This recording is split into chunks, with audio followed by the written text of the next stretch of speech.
All right, well, let's get started. We've got a few people still joining, but we just need to keep on time with this today. So I want to welcome you both and thank you both for joining us on this webinar series. So today's topic is going to be top marketing strategies for 2021. Just to kind of dive into what you're doing for your color business specifically. I'll introduce myself and then I'll introduce both of you as well.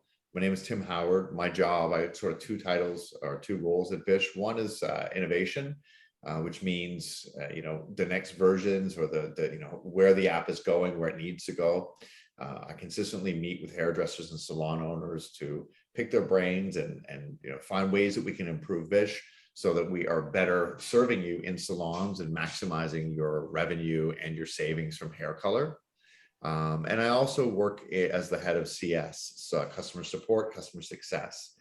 So my day-to-day is just really liaison with salon owners. And that's exactly how, I came to ask Nick and Desirre to be on this webinar today, because I've had, personal experience working with them, not only getting Vish started, but doing data reviews and check-ins and to make sure Vish is working as it should, and that you're seeing the maximum benefit from Vish in the salons. So I'll start with Nick. So Nicholas and Desirre is the owner of Craft and Theory Salon in New Jersey. I'm not going to try to remember or pronounce Hohoken or Hohokus. Hohokus.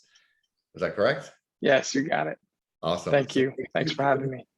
Pleasure. If you want to just sort of maybe give a little bit of a background on yourself, your salon, and also your experience so far with Vish, that would be great.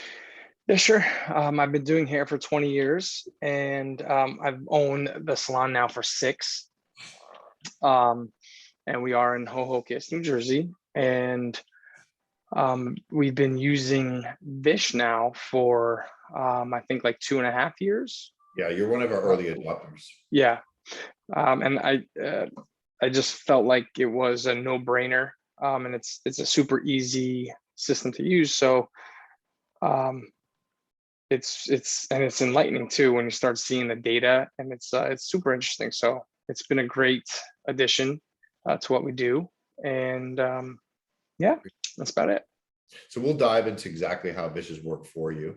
Throughout this call, we've got a bunch of questions for you. So, and Desirre Escobedo, you're in New Mexico. Your salon's name is Lavish. And how long have you been with Vish? And if you want to give a little bit of background about yourself as well. Yeah, so I've been a stylist for 11 years and definitely identify as a colorist in the industry. And I've been a salon owner for 8. And I've been with Vish a little bit over a year. I found Vish during the COVID quarantine period last year. And so we installed the software and came back from quarantine using Vish and revamping our business practice. Awesome. Thank you so much. Mm-hmm. Okay, so what we're going to do, we're going to just kind of jump into some of the topics we're going to cover, and then we'll go into some of the questions as well. So what we're going to discuss today, everyone, is we're going to discuss the various topics, but at the end of these topics and the end of the back and forth that we're going to have with Nick and Desirre, we're going to have a Q&A. So if anybody wants any specific information or have direct questions, we'll be there to answer them or as best we can. The topics that we're going to cover today is how has your area of expertise helped your business grow? How have you maximized your color business, increased your revenue per client? And what are the key metrics that you focus on with your team? And also leveraging your networks and social media. How do you use those, your social media to advance or benefit or profit your salon? Okay, so let's talk about, start by talking about your salon in general. You both have expertise in all interests in different areas of your business and the industry as a whole. I want you to tell me more about your background and give the people on the webinar more context as well.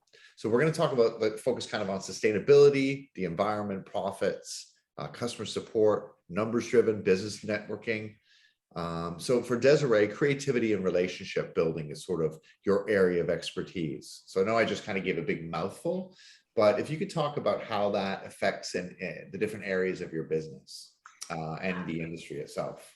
So our salon is definitely known for bigger transformative color services. And before I found Vish, I actually came to this point where I was like, how can we continue to do this? It's getting so expensive, and grow and do everything at the same time. Well, then I found Vish, and allowing us to build relationships with our clients and continue to do these services that are so transformative and so expensive, and capture the product that we're using, has been super helpful and helped manage the cost and waste that we're seeing. Awesome. And then, so what portion or what proportion or what percentage of your business comes from hair color? Probably 75% of our business Wow. is color. That's huge. Yeah. When I was running my business, it was always try to get it to 50%. So has that grown over time? And how have you gotten to 75%? So I think I've always started out as a colorist. So that has just been my niche, what I've enjoyed, what I've attracted from clients. So when we talk about networking and social media, like all of our color all over our salon Instagram and TikTok, it's just very vibrant. It's very colorful. So it's kind of like now we're attracting those clients. So we're not working as hard to gain the longer transformative color as we maybe were 5 or 6 years ago. Right. So you mentioned TikTok. Me, I haven't been in the salon for years. It's been almost 5 years now. So we were using Instagram, we were using Facebook. How are you using TikTok to give your salon more exposure? We actually film short clips of our services, and then we put them together with whatever song is pretty much popular on TikTok at the time. And then we share them on TikTok. Vish is really popular on TikTok, actually. We get a lot of questions about the scales, because we'll have someone recording us mixing our color. Awesome. Okay, and then so I'm gonna ask you one more question, and we're gonna ask Nick a question. So let's talk about the lockdown a little bit, and what lasting effects it has had. What are you doing differently these days to drive revenue per client and color revenue on a whole, and knowing now that how much more valuable that your time is? So how are those effects of being out of lockdown continue to change your business? So when we came back, we obviously were on occupancy restrictions. So we can no longer service 2 or 3 people at a time like we were. So when over time, we kind of took all the, I don't even know what to say. Essentially, we switched our pricing structure to go hourly, and taking all the data from Vish, from some of our other services that we have, and then recalculating hourly rates. And that has allowed us to charge for our time and include product, because we knew how much our product was costing us. Right. And that's going, we just did this like 6 weeks ago. We just started it. So it's been really great. What exposure, what have you learned since, and what was the push to switch to hourly? Like what, and sorry, and not everybody on the call is going to know about including the product. So if you can just maybe talk about that as well, or excluding or charging for the extra products. Sure. So previously we would do a single process color, and then Vish would tell us how much extra product we used for that client. With that, when I sampled how much we were spending on product, it took 3 months from Vish that tells us how much we're using, and then was able to calculate that into hourly rates for our team. Vish allows us to track, we reweigh our service, our product, and then we can see how much we're wasting. So now I am focused on waste with my staff, and we want to make sure that our waste goes down so that we can still appropriately charge the hourly rates that we are, and stay in line with my calculations that I did at the beginning of the year. How has that impacted your cost per ticket or your revenue per ticket? Is your revenue higher now since when you made these changes? Yes, our revenue is way higher. I remember I was referred by my business coach, actually, and I remember him saying, like, it pays for itself. And then once I started doing it, I was like, oh my gosh, it does pay for itself, because in the beginning we were capturing about $2,000 or $3,000 in upcharge for color alone. So Right. that was really helpful. So that's From the the pandemic, yes. yeah. Yeah. And sorry, and that's on a monthly basis, That was on a monthly basis, yes. right? So not only does it pay for its cover its own costs, it generates a lot more revenue. Yeah, as you're well. covering all your color product costs. You're paying for Vish and you have a little extra. Awesome. That's great. And what about you, Nick? We'll kind of go in the same sort of talk about your thank you very much, Desiree. Yeah. Nick, we'll talk about your expertise. So, sustainability is important to you, but also education is important to you. So how has that impacted your business and how you operate it? Well, we just, from the beginning, I knew actually my whole career, I was fortunate enough to be in the early part of my career in a salon that very much focused on education. So in order to get where we wanted to get to and continue to grow, education would be the backbone of what we do. So the cool thing about Vish, if you take the hair cutting or styling, take all that stuff out. When it comes to color education, which takes the longest, obviously. So if we're in the salon for 6 or 7 hours on our training day, and there's 4 or 5 models being done, that's a lot of color that's being used. So the cool thing about Vish is we use it all the time, every time. So even through model call, I can see how much model call is costing the salon. And are we even charging appropriately for our model call prices? So it's a really great thing because you obviously you want to be able to provide this great education for your staff, but at the same time, you don't want to take a huge hit and a huge loss on providing it. So if there's a way that you can charge a nominal fee, which covers what you're using color-wise, and then being able to pay your staff, maybe even make a little bit more on top of that, it's fantastic. It's a win. And so that's what's really awesome, especially when it comes to the color education. So can we just talk about that's great, thank you. We talk about the education for just a minute, because I know that people are going to want to know the answers to these questions. How often are you doing education? How are you getting the models? Like, what are you doing to do that? And are you bringing in educators or do you have in-house education? All great questions. So we train a minimum of 3 Mondays a month. And then we do additional training during the week if time allows. As far as how models are found, we do a ton of social media posting. The staff is required to do the same and even reach out to their networks. So if it's friends, family, friend they might have that's a bartender, whatever, hey, reach out to your buddies at work, whatever it might be. So they're required to add to the list. We have on our website, we have like a job form that people can fill out right in our model call section. So we can also wind up with sort of random model call people from just searching, browsing our website. Okay. So what platforms do you use for social media? So right now it's mostly heavy Instagram, Facebook as well, but mostly Instagram. TikTok is one that I want to begin to use more. So that'll be coming in the future. But that's really, it's mostly Instagram. Yeah. Awesome.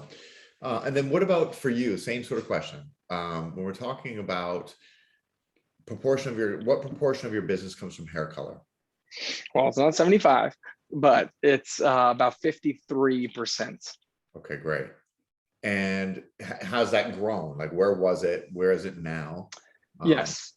So the interesting is partly because about a year ago, we switched to hourly rates as well. And that really grew. So we were probably in the mid 40s, 43, 44%. So we've grown to probably 8 to 10%. because now we're eating up bigger chunks of time in our books and charging accordingly for it. So it's giving the color business a little bit more of an edge that way. And then through Instagram, through our social media and marketing efforts, we've definitely gained an additional color presence as well, on top of what we're already doing, not just the addition of the time in the book, but getting new clientele as well. Awesome, thank you. And then so think about the restrictions that you had, or think about how the business was during and just after COVID. What do you continue to do now for those restrictions? Like, are you fully open? Are you charging a PPE fee? And how are you incentivizing your staff to grow their hair color revenue? So also great questions. Right when we came back, I just felt that I don't know, something inside me just was like, I didn't feel good about having a fee. So we didn't, and we used the first like 2 months or so to see what it was costing us. And during that time is when we made the switch to the hourly rate. So I was able to use all of our cost of goods, including that stuff. So we sort of built that into what our new rates were going to be. So that was easy to do that. And then in doing so, because now there's no double booking, we automatically went to, let's call it 50% capacity, because we weren't having all these, literally double the amount of people would have been in the salon. So so that's all stayed. And then we split shifted every day. Okay. Now, what we did was we don't continue to do that, but we do have 2 days a week that we continue to split shift.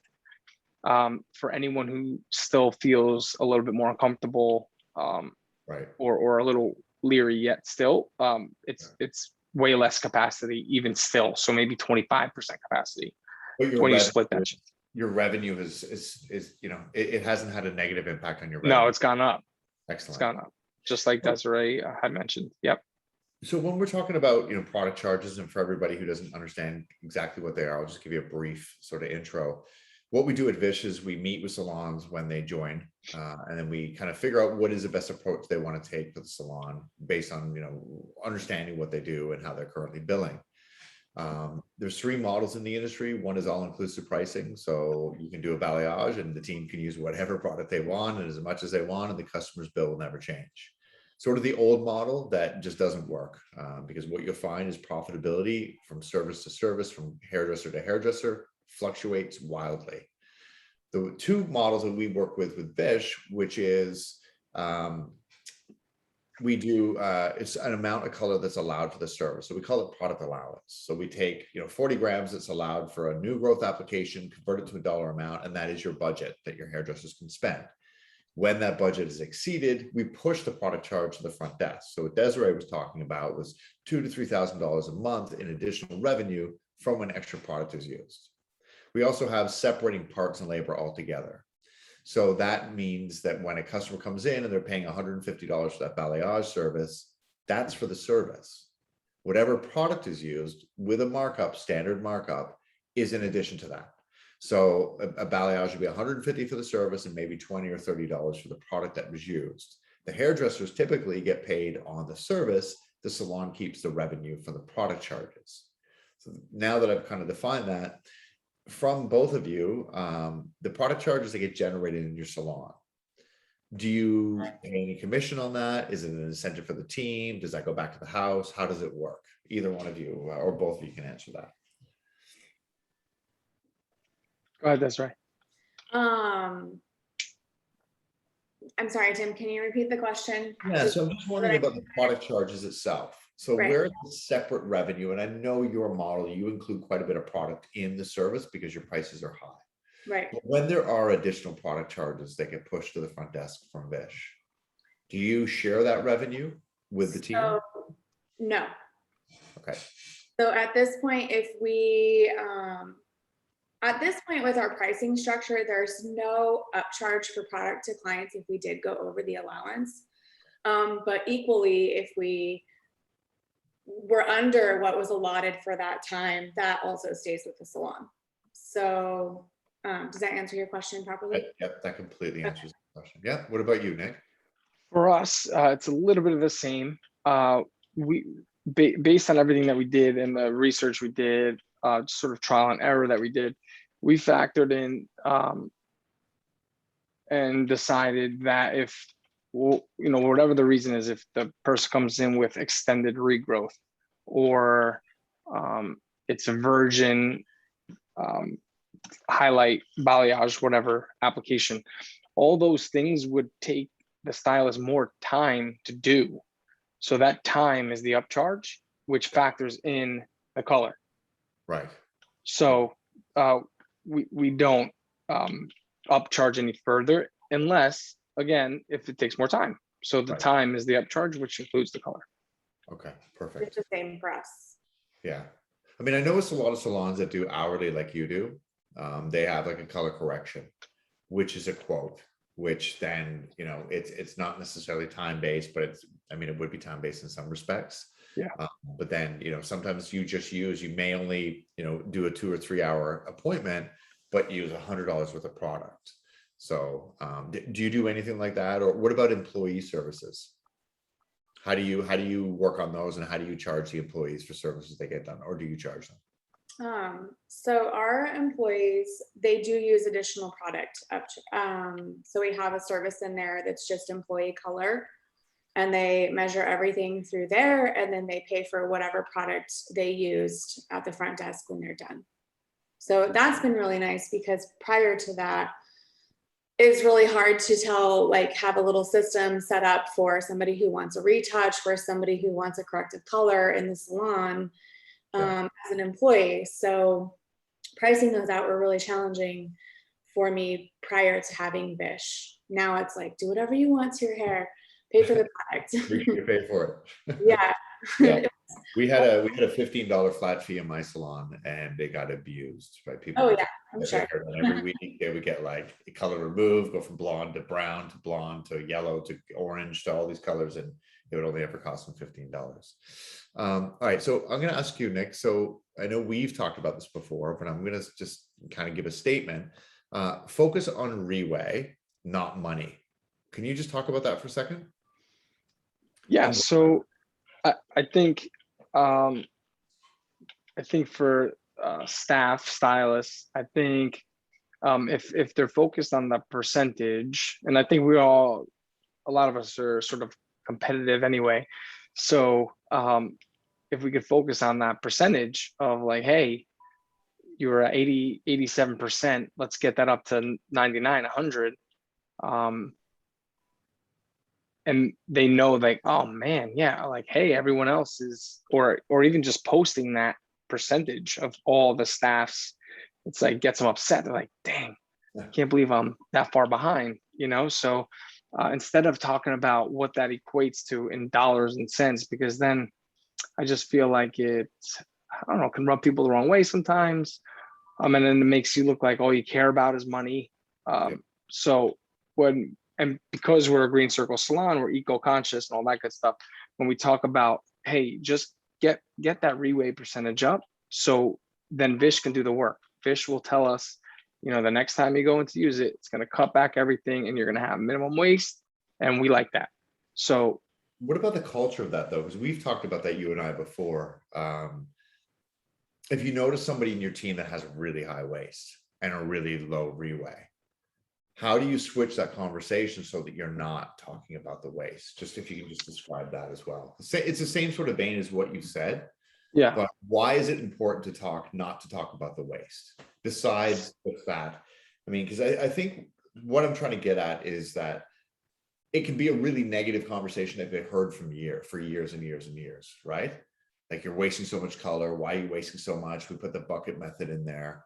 And where does your team sit really with the reweigh percentage? Where are they usually?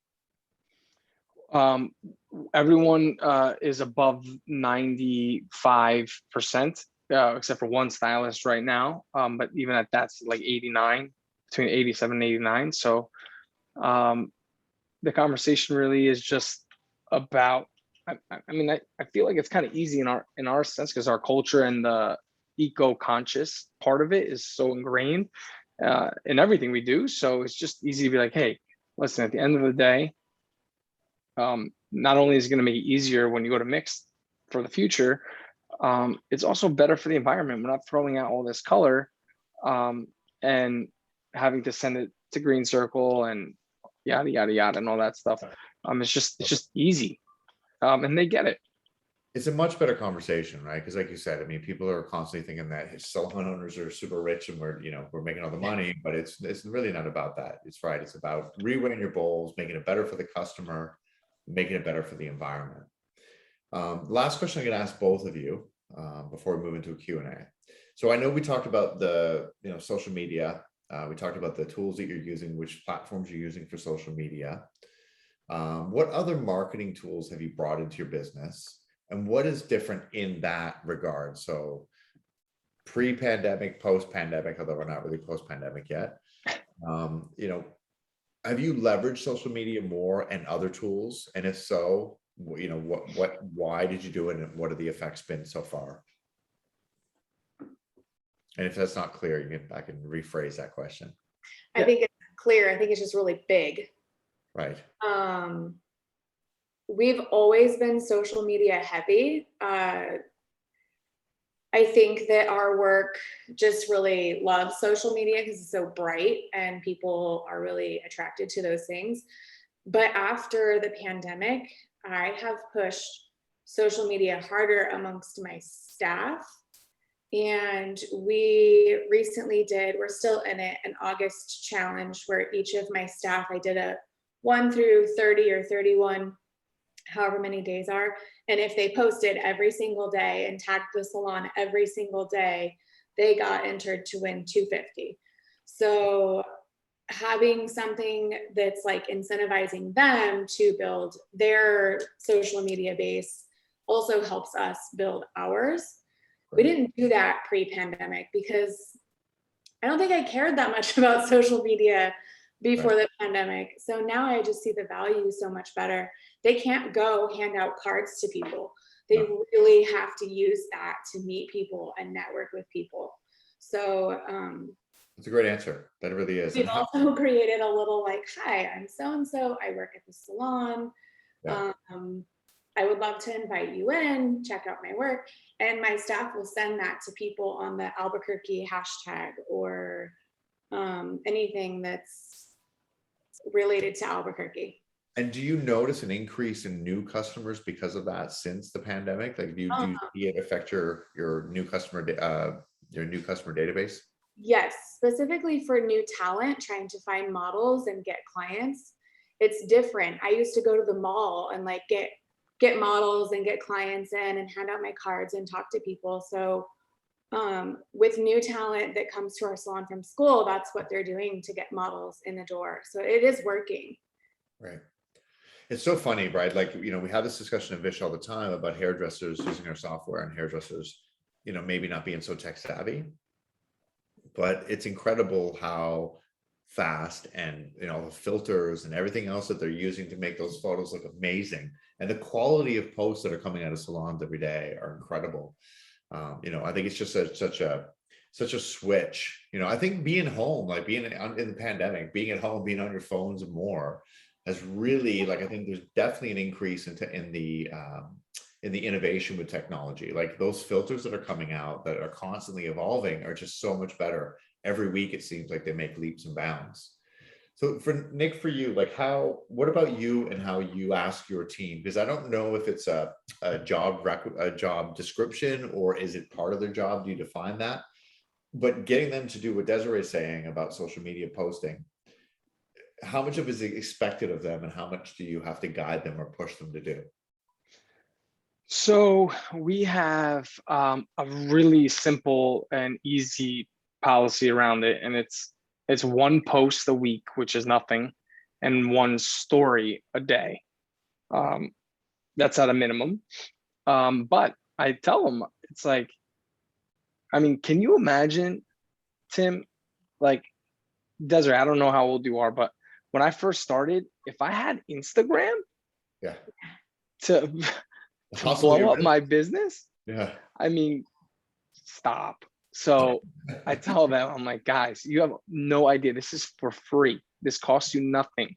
And you can build, yeah, you can build a book in no time by utilizing it. So they have very minimum, very basic requirements, but telling them that and showing them and sharing even our data, which is from the beginning of the year, we've sort of switched how we do our social media and our marketing, all that. Our new guest count has gone up exponentially because of it. So I'm like, look here, the proof is in the pudding. We're doing it from a company standpoint. Now you got to do it from a personal standpoint. And it will work. Anything new takes time and consistency and that sort of thing. So, well, and I'd just like to say, like, for any new hairdressers who are entering the industry who are probably under the age of 25, common practice that we would do in my salon years ago. I mean, you'd have to take your business cards out, like Desiree said, and you would go in the street and you would hand them out, or you go to an office building and you would hand them out to the offices and you would introduce yourself to people. It was a very, people didn't like doing it, right? I mean, some people did. I would always do it. As soon as I'm slow, I'd stand out front of the salon and I'd just, wait to talk to people and hand out my cards and bring people in for free bang trims. So I think, it's now that we're, we can't do it because of the pandemic, and probably most people have dropped that practice. It's super important and huge impact and much easier to do than what we had to do in the past. So I just want to leave it open. If either of you have, we're going to open up for Q&A in a minute, but if there's any other things you'd like to say or share, or before we move on, just please let me know. And then if anybody in the audience, if you have any questions that you want to ask, please raise your hand. I will be able to answer them. And if there aren't any questions, then what we'll do again is we'll send out a copy of this video. It's available to share. If anybody wants it, please reach out to us. So I'll just wait for a minute to see if we have any questions coming in. I think these are some great topics. I would love to have more time to do this with you as well. Because I think, we meet with salons often. I mean, part of what I do is just meet salons day to day and help them with their business. And, there's definitely more room to improving social media. I would love to learn Desiree offline a little bit more about how you're using TikTok. It's pretty new. Like, I don't go anywhere near it because I just feel like I'm too old to use it. But the way I understand TikTok is more like an investment into your social media future. So I can't see, I know we've gotten like a few clients say they found us on TikTok, but it's not like Instagram. Right. But I do believe that TikTok would be the future of our marketing. So we went ahead and took the leap and just made, we post one every other day. So how do your videos differ? What differs from Instagram to TikTok or photos or whatever? So the cool thing is you can actually post both them on the same, you can use one video for both platforms. But prior to the, I would say, competition, Instagram didn't have a good platform for building videos on their software. Okay. So now that TikTok's a thing, they're trying to compete, and they're expecting you to post more reels on Instagram. Right. So you can use one for both. So how has TikTok impacted the culture or maybe the style of your videos? Has it changed it at all? Because it seems to me that TikTok's a little bit more fun and playful, where Instagram not so much. I think Instagram's getting there. It's becoming more fun and playful because TikTok's leaking over to Instagram. But TikTok's fun because it's like short, clippy, they're shorter, lower attention span needed to watch everything. Right. We just put the impactful parts of the service, the ASMR, like you're pulling the foils out or the colors getting rinsed out, and it just looks so cool. The curls are getting brushed, Nice. It's all fun. Okay, well, listen, thank you both. I really appreciate it. It doesn't seem like we have questions, so we probably Oh, I just raised my own hand. So we probably answered all the questions, or sorry, we covered so many topics today. So again, I appreciate both of you, not only for attending today, but just being a part of Vish and supporting Vish and giving us the feedback along the way and giving us the opportunity to help grow your businesses. And please, everyone, Thanks for having us. getvish.com. If anybody's interested in booking a demo, finding out more, if you want to meet with me to go over your data, I'm happy to do it. Again, Nick, thank you so much. It's a Thank pleasure. you. Desiree, thank you. You both are always super helpful. And I look forward to the next time we meet. Same here. Take care. Have a great day.